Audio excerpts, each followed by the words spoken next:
Hi, I'm Coach Hallis, and this is episode 37 of the Keeping It Real vlog. This was week 7 of quarter 4. We technically have about a week and a half left in the school year, but yesterday, was the last day for students who are graduating. So a lot of seniors had to kick it into high gear this week, and we had several students who have been putting in some extra time because they'd missed days or they were behind. They needed a wake up call of, oh my goodness, we're about to graduate. This picture right here is the a student who'd missed a lot of days, and he came in for around 3 hours last Saturday to get some work done, and then stayed after school one day to make sure he was the last piece of the puzzle. At the top right of the screen here, you can see that last collage that needed to be included, and the pressure is very real. The pressure was coming from some of his peers of like, hey, we if you don't get this thing done, we don't have a completed project. This is the kind of risk that comes. We had a couple of missing pieces by the middle of the week. The hope was that all of this would be done by the previous week. This is another reason that you don't you leave some room in your schedule for these sort of things. You should never schedule your piece to be done like right on the last day of school or the last day of the quarter or whatever it is. You have to leave room for things to not go perfectly. So fortunately, he stayed in, put some extra work in, put some extra time in to make up for the time he'd missed, and we got it done. So I'll do another like final reflections on this project and the year at large next week, but there's a lot to get through of just like what happened this week. It was extremely dense between students staying late and getting through the schedule that we did of all um, the different one-on-one conversations that happened. This was something that, if you recall, I identified very early in the quarter because this is the first time doing this project. Um, I need to I need to find a way to make that happen. I need something else to make this more authentic. I need there to be some kind of so we had this like one-on-one conversations that happened, and they did a couple of things. They served a couple of functions. I've already talked about what they were, but each kid talked with an adult in the building. And what I decided on, I went through different iterations of what that might look like. Is it going to be a presentation in front of the class with that adult being present? Is it going to be, what's that going to be? Are we going to have a bunch of people come in the room at the same time? What I decided on was sending them as individuals to have these one-on-one conversations without me being present. And I gave the evaluators an opportunity to fill out evaluations, rating them, and giving them feedback, and then sharing feedback with me that they didn't want disclosed to students. So if there was just anything that they thought I should have in mind or things that I could do better, they did that for me. So it turned out to be extremely helpful. It was really good for students to have that throughout the year. Those who've had me for English 11 and English 12, we started off with something that was just writing, and then in the $10 challenge, they had to give a public speech. Then when we did our doghouse project where we wrote articles for the animal shelter, they went out into the community and did this thing and gave people things and presented them to them in person. And then this final thing, it was appropriate for them to have this like one-on-one conversation without me at all. So I'm not there. You can't turn to me to help you with questions. Though in one situation, there was a Zoom call I facilitated where there was a student who had that. But we're not perfect. But for the most part, these students went into somebody's like physical office and had a conversation, or went into a different place and had one-on-one conversations where they were questioned. And in several cases, so here were some of the benefits that came out of that.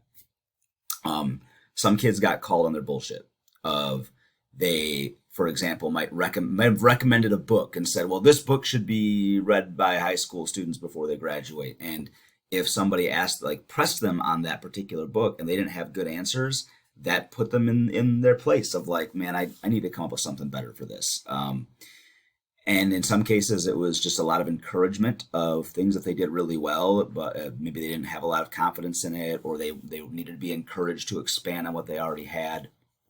And in other cases, it was just like people from the other end seeing the sort of things that our students are doing. A lot of people gave compliments to my students on how thoughtful their responses were. And even if they didn't look good in writing, a lot of students did a better job verbalizing things. And so they were able to encourage them, man, you explained that really well to me in person.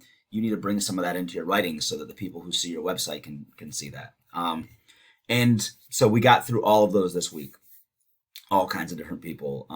I tried to be intentional about the people who were willing to help. And I had technicians, like computer technicians that interviewed kids. I had assistant principals. I had instructional coaches, counselors, family engagement liaison, in some cases, teachers who had good relationships with students that could give them some tough love and have. So in some cases, it was if I thought a student really needed that and they needed be interviewed by somebody that they did know really well, I did that. And in some cases, students had people that they never met before. So that was really helpful, and we got through every single one of them. Every single one of my kids got that opportunity, and then used the rest of the week to go back and make revisions and improvements on their website. So, with that being said, the websites themselves, this is now live. People that go to the QR link in the display will be brought to this, where they can see a much bigger picture of the of each student's work. This is a fan favorite, by the way. This student is very low in confidence and high in talent, and is going to graduate, but there were many touch and go times where she wasn't sure if she would, and she did a great job. Everybody loves this particular piece, me included. And for each one, there are varying sets of qualities. So for each one, you can click on them, you can see an About Me section, you can go through every single one of these and look at their stuff. And there's varying levels of quality for each student.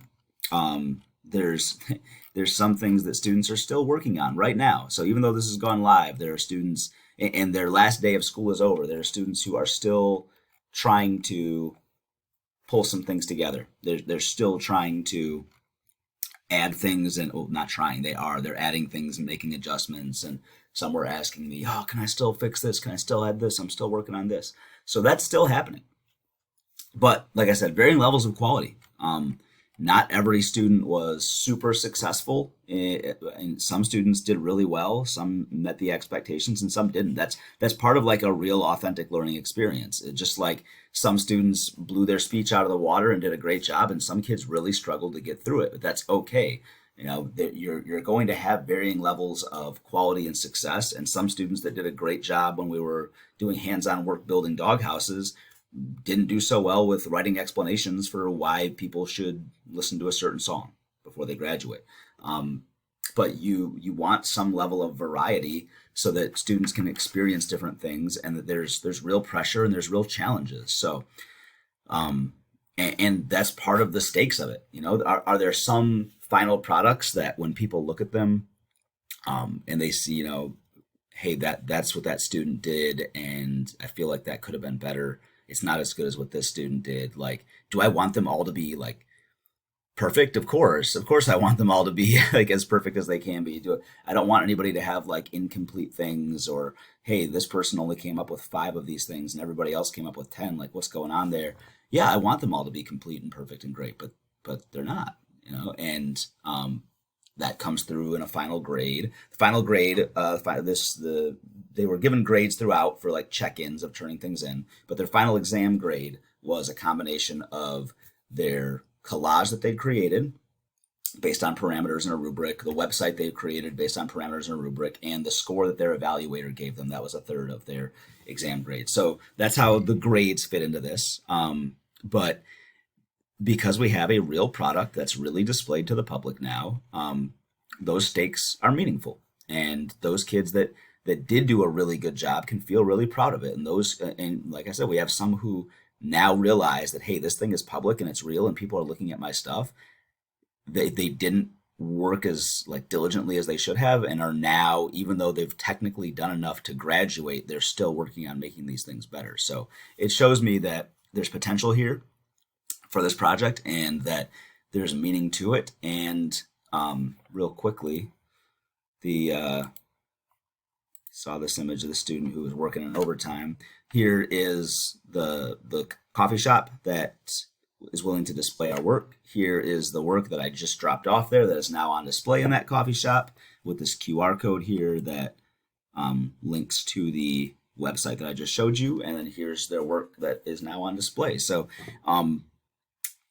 there's a lot of potential for this project. There are some things that I would and will do differently if I do this project again. And I'll talk more about that next week in the final reflections.